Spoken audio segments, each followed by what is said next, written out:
Extended his knee today, and we'll just see where it goes from there. As far as the play time for this game, we'll go the ones for a quarter, just ones for a quarter, twos for the second quarter, threes the third quarter, and the fours for the fourth quarter. And we'll just keep it at that. All right, time's yours. It's like Morris left for a minute, came back. He came back, yeah, he just tweaked his knee there a little bit, so I think he's going to be all right. Yeah. You have a long history with John Gruden. He's been here for a couple of days. Is there any consideration for like an advisory role, or is it just simply cancer? Yeah, listen, he advises a lot of people, so he's staying busy. It's not the grass isn't growing under his feet, man. He's rolling. So I think he's just going to keep doing that, and hopefully he's able to get back in and get a head coaching job. And he's a phenomenal football coach. He touched everybody here, both sides of the ball, special teams. He got to sit in on those meetings. So just a heck of a coach. What's your point of view about the new rule about the kickoff? How do you prefer about the new rule? Yeah, so Dave Tobe, our special teams coach, he's been practicing it since OTAs. So he's tried to find the things that you can do and that you can't do. So it'll be a bit of a learning process as we go, but we think we have a decent plan for it. Yeah. Are there any young players in particular you're looking forward to seeing Saturday night? I'm going to play everybody, Adam. So all those young guys, I'd love to see how they compete. The higher the draft picks, they're going to be in there in a little bit better competition. So want to see how they handle that. What about Kingsley? Yeah, Kingsley being one of them. Yep. So Kingsley being one of them, they'll be in there working, and we'll just see how he does in there. But I'm anticipating good things. The initial roster showed the fullback slot coming back. What does that offer you all flexibility-wise on offense? Yeah. So Steele, he's kind of that tweener guy. He's a heck of a running back.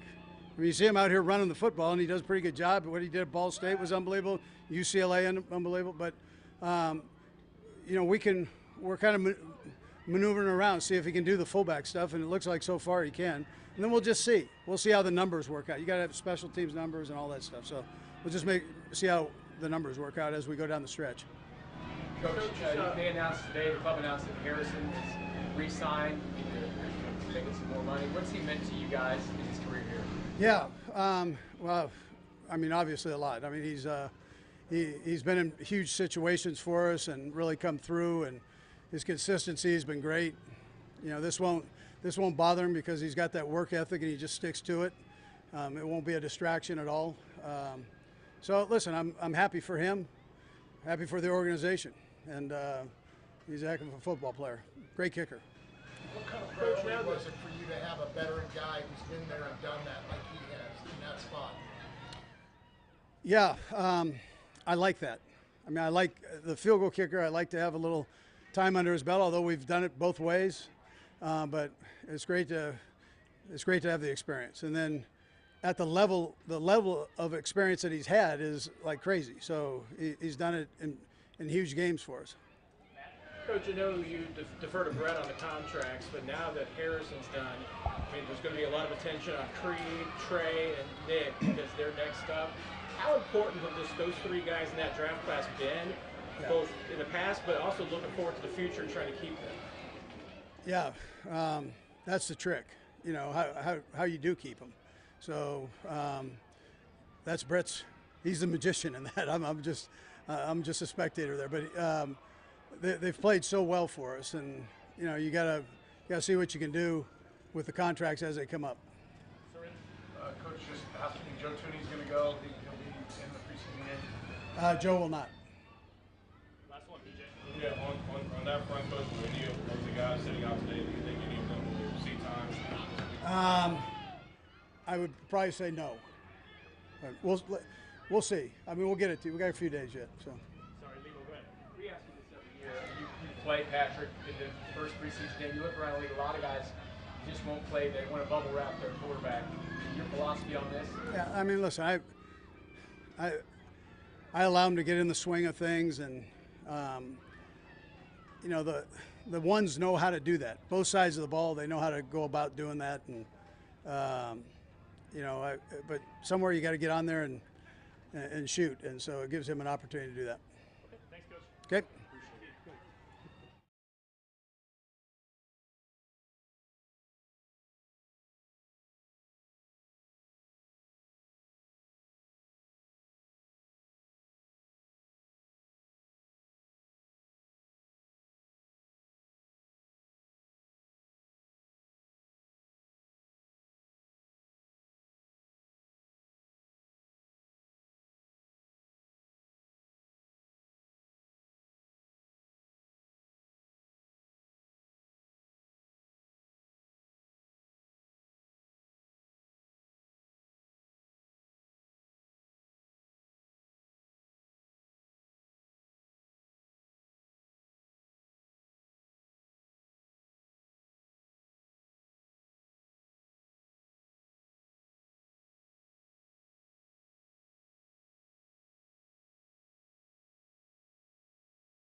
No, I'm extremely excited. I mean, obviously for me to go out there and play with these guys and showcase what we have the ability to do, but to learn from our mistakes too. I mean, you want to go out there and play for real and play against someone else. I'm tired of going against Spags and every defense known to man.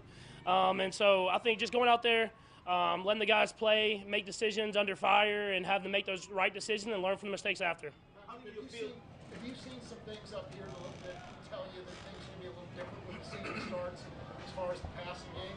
Yeah, I mean, obviously with the speed, we're going to be able to hit guys over the top. But I think the biggest thing is you want to be able to do both. And I think that's something that we've worked on all camp is you're going to be able to hit the guys over the top, and then when the defenses play deep, you have to be able to hit the medium type things, and then we have to be able to run the football. And that's what makes great offenses great is just having the ability to do all of that. And so as much as I want to throw it deep every single play, I think just being able to do everything is going to be the biggest part of our offense. Patrick, there's been a lot of depth out there at wide receiver, and just the competition involved so many few spots for so many people that are probably really good at making any team in this league.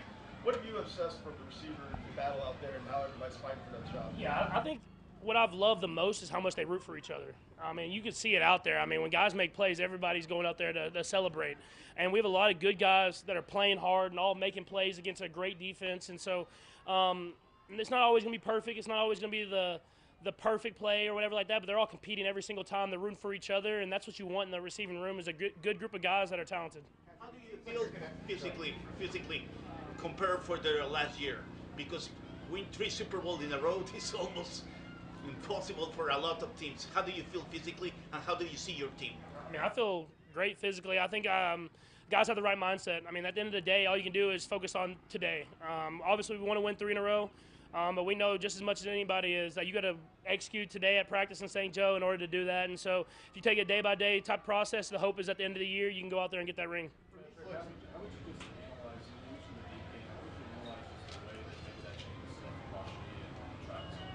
Yeah, I mean, obviously, if we can hit people deep, it's going to make the safeties get back, and then they'll open up more space in that medium part of the field. And I mean, y'all have seen Rasheed's had a great camp, and so has Travis.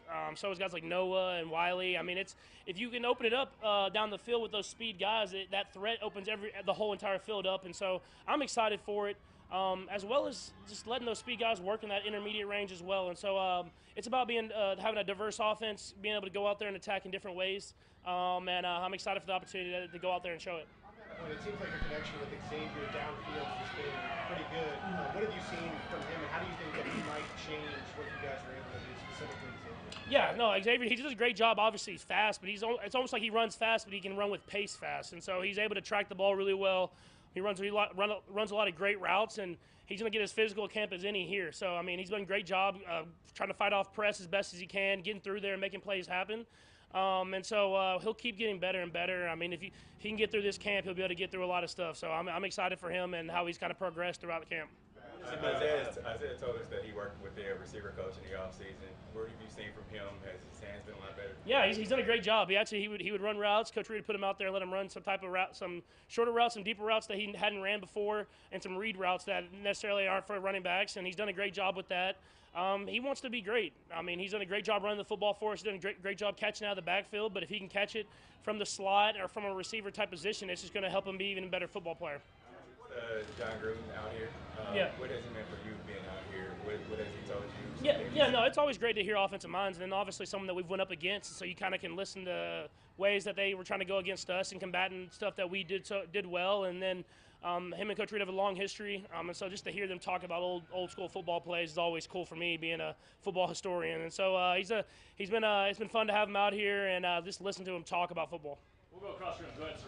I know Kingsley's a talented kid, but he's a rookie, and there's so many things you're processing on each play. But is that an extra alarm that's there that maybe you got to be a little quicker? Or, is that something you kind of look over your shoulder, or you just let it fly? Yeah, I mean, you got to just trust that he's gonna go out there and make the plays happen. He's done a great job this camp, going against a lot of different type of rushers. Obviously, it's going to be a great challenge. I don't know how much their starters are going to play, but going against the defense ends with Walker and Allen Hines. And so I think just him going up against some of the best is going to even bring out the best in him. And that's what you have to expect. And then for everybody, I mean, everybody that's going to be out there. And so that's what it's all about. I got to trust in those guys in order to go out there and play the game that I want to play.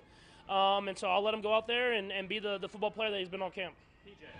Patrick, I know last season kind of forced you on to grind games a little more, just with the newfound speed and the deep ability. Just how do How do you think that Andy and Matt will call the game, just trying to find that balance between going deep and getting those shots and make sure they grind out, take the time off the line? Yeah, I think it's just about being smart, and I think more than even coach calling the game, it's got to be about me making the right decisions. I mean, he's going to call plays that have shots in them, but every time he calls a play that has a shot in there, there's plays for me to get underneath and get to the right guy, and so it's about him, Coach Reid, Coach Nagy, me, and all the other coaches talking it throughout the week, knowing when we take the shots, when we want to be aggressive, what the situation is in the football game, and take it and be aggressive. But at the same time, when it's not there, get underneath of these guys, let them make plays.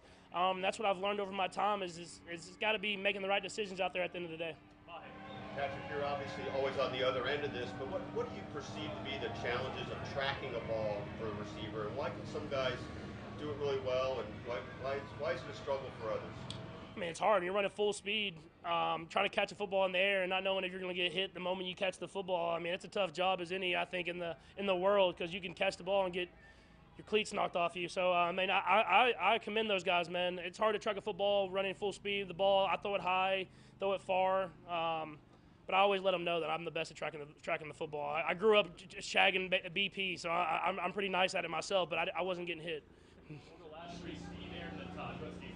Patrick, you always talk about getting that first hit out of the way, because the season started. How excited are you about, probably getting that next? I already took my first hit. You didn't see Chris the other day? He just smoked me. No, it's cool. I always want to get hit, but not hit hard. So if I can just throw the ball and one of those DNs just wants to just give me a little push, that's all I need. So no, it's cool. I like playing in the preseason, honestly. Getting in there, trying to make sure that we're doing stuff the right way, and then getting out, trying to keep everybody healthy, and then playing the sport that I love. So I'm excited for the opportunity. Hopefully we can hold off the rain a little bit and go out there and play a good football game against a good team. Having Harrison locked down, what does that offer you all? I know he's a captain. I know he's made some big kicks for you all. What does it mean to have him there? Yeah, no, it's awesome. I mean, for me, it's just getting in field goal range in some of these situations. And then, like, at the end of the Super Bowl last year, and obviously we want to score a touchdown in that situation, but knowing that once we cross the 50, that we're good to at least get to overtime. It's something that's I don't even know what the word is. It's something that you have to just rely on, and it's something that's just fun to have, honestly. I mean, knowing that you don't even have to worry because that guy's going to knock it through. And so I'm glad they were able to get the deal done, and he can go out there and just kick field goals. A couple of quick things here that maybe aren't as important. Your reaction to being number 4 on the top 100 list? It is what it is. At the end of the day, all I can do is go out there and just play the sport that I love, and then the rankings are the rankings. And this is a weird question, but I remember talking to you in the offseason. The helmet that broke against Miami, you wanted to get that back. Did you ever get that back? I haven't got it back yet. I'm trying to get it back still. I mean, Allen just sometimes he's kind of lazy. I'm just not going to say it, but it's just a little bit.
Last year you was perfect. You make all the extra points. You only missed 2 field goals.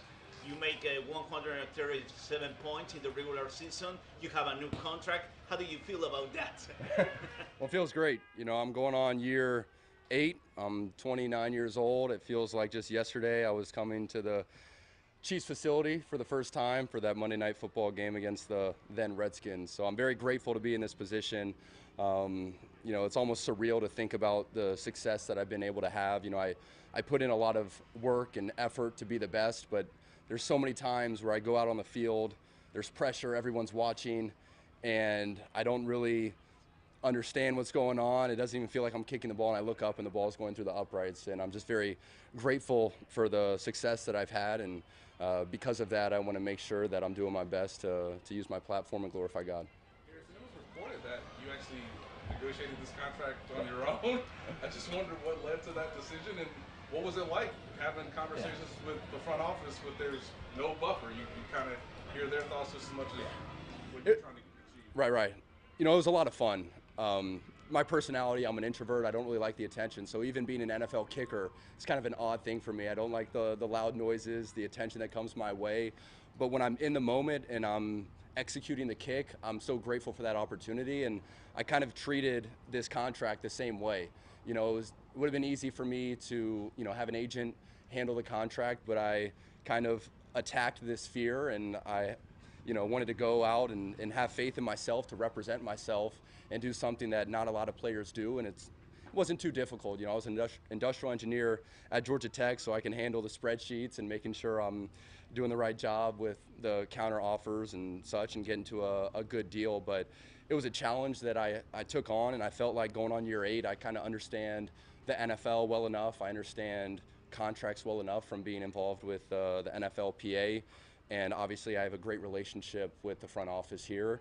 And so I was able to negotiate my own contract over, 8-10 weeks, and I'm really excited about it. And I think it's empowering for players to know that no one's going to represent you better than you. So if that's something that a player wants to do, make sure you use the union and you use a good inner circle around you, but just know that it's possible.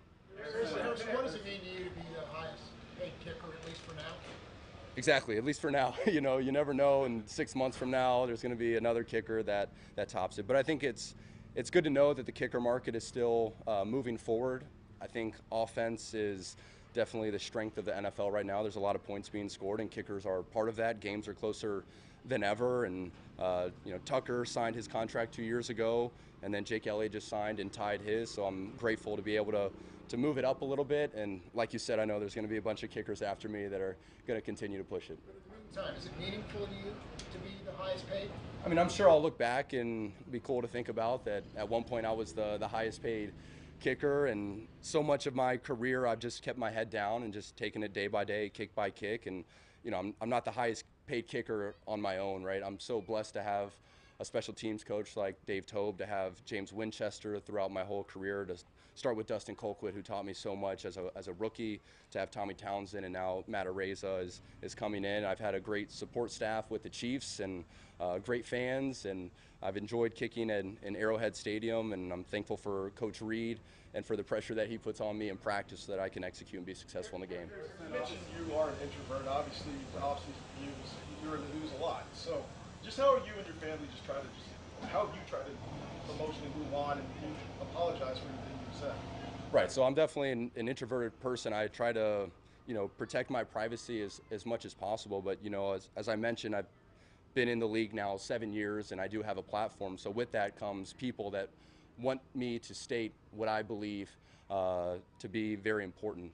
And so Benedictine College, who I have a relationship with, they reached out and they wanted me to give a speech. And I thought, man, I hate giving speeches. I don't want to. I just gave one at Georgia Tech. I don't want to be known as a commencement speaker. But I decided, if I'm going to go up and give a 20-minute speech, I'm going to pray about this. I'm going to prepare over months for this speech, and I'm going to stand behind what it is I'm saying. And I kind of look at the off season as a little bit of, maybe 5-month period where I can kind of just represent me as Harrison Butker as a faithful Catholic. And then obviously when it gets to the season, I try to focus as much as I can on football and not being a distraction from the Chiefs. Have there been any discussions with anybody within the organization just that may have had contrasting comments with? Yeah, and I will say, I feel like this team is so close. Ever since that speech, there have been tons of conversations in the locker room with guys just connecting and trying to understand each other, and I think it's been a beautiful thing to see. And I think that's what's so special about sports, and is so special about football. I mean, there's not many sports where you have 50 to 100 guys with a bunch of different beliefs, and we're all fighting together to win. So you have a bunch of different personalities, a bunch of different backgrounds, and we're all there together trying to understand each other and realize that at the end of the day, we have one goal together, and that's to win football games. Shortly after that, Andy and Pat and Travis us on his podcast, kind of, came out and said, maybe, we have differing views, but still a teammate. What did that mean to you when you heard those type of comments? I felt very encouraged to hear that, for them to be able to publicly say, Harrison made all these statements that maybe people don't agree with, but I've seen Harrison for 7 years come into work and be someone that is of good character. I think that meant a lot to me for him to say that, and I want people to know that no matter what I say, it might be the complete opposite of you, I'm still going to love you, no matter what your opinions are, no matter how different we may be. I'm going to love you, and we're going to get along, and probably be good friends. What empowered you to do the contents of your speech, and what empowered you just to kind of back that up at the gala and just be your full self or something? Right. I've always been encouraged by people that state their opinions, and they're very bold in what their beliefs are. I think that brings people closer together, and like I said, in this locker room, we've become very close because guys are extremely open about their beliefs, and I think we are living in a better world if people are open and they're not afraid to share their viewpoints. And I feel like, again, 7 years in the league, having this platform, I've just decided, there's things that I believe wholeheartedly that I think will make this world a better place, and I'm going to preach that. And if people don't agree, they don't agree, but I'm going to continue to say what I believe to be true and love everyone along the way. Hold on, guys. We got time for a few more. We'll go to Sam first. Go ahead, Sam. We've gotten a lot of feedback. You mentioned talking to teammates, I'm sure family, and some Catholics didn't agree with what you said. Right. Has anything that you received as far as feedback changed what you said, changed your thoughts on what you said at all? No, and I've appreciated all the feedback. I know when it comes to football, I don't really look at the comments, good or bad, towards me, but with it being the off season and stating a lot of these things, I was really curious as to what people would be saying back to me, and I respected all the viewpoints. But in terms of what I said, I prayed about it and I thought about it, and I was very intentional with what I said, and I stand behind what I said. And I really believe if people knew me as a person and understood that I was coming from a place of love and not a place of trying to attack or put people down, that I only want the best for people, and that's what I was trying to say there. And I think the people that were in that gymnasium all understood what I was saying. Along those lines, you say not putting people down. Some people obviously interpret that as putting women's value down, particularly in the workforce. What was your response to the interpretation of that? I mean, I think, my whole career I've talked about how I'm a husband and I'm a father before it comes to me as a kicker. It's something I've always preached. But then when I use that to talk about women and I say that they should embrace and love being wives and being mothers over their career, I think then it gets construed that I'm trying to put women down, which I'm not at all. I love women, I love my wife, and it comes from a place of love. My wife had never heard me speak publicly, and she was there for that moment, and she was up in the background in one of the offices up there, and I was getting emotional looking at her crying and understanding that she has sacrificed so much for me. She has completely changed her life around, and she has made sure she is focused on being the ultimate wife and the ultimate mother, and I love her so much for that. And I see how happy and excited she is day to day to wake up and embrace that life. And she pushes me to be a better husband and a better father and focus on my 3 children and focus on her over maybe trying to be the best kicker I can be out on that field. We'll go last one, Nate. Go ahead. In June, Harrison, you guys were in a special teams meeting, and B.J. Thompson had his seizure. Rick Butker told us that you were the first person to jump into action. Can you just express what that moment was like, and being one of the people who is one of the reasons why B.J. is still here today? It was emotional for me when I first saw B.J. at the rink ceremony. It was the first time I saw him since that incident occurred, and for whatever reason, I was the person sitting right in front of B.J., and I thought maybe someone was sleeping behind me, and I heard a noise, but then I felt a kick on the chair, and I turned around, and B.J. wasn't doing well, and I thought, well, I don't have any background in medicine, and thankfully Truman Jones was next to him, who is probably going to be a doctor after this, and thankfully James Winchester has experienced seizures before, and he was able to help assist B.J., but I thought the best thing I can do was get a professional to come and assist. And I actually remember last year there was a woman just right over there when I was signing autographs who had a difficult time and was on the ground, and I thought, if there's ever a moment where someone is suffering, I'd rather overreact and get more people there to assist than just try to play it cool and play it calm. And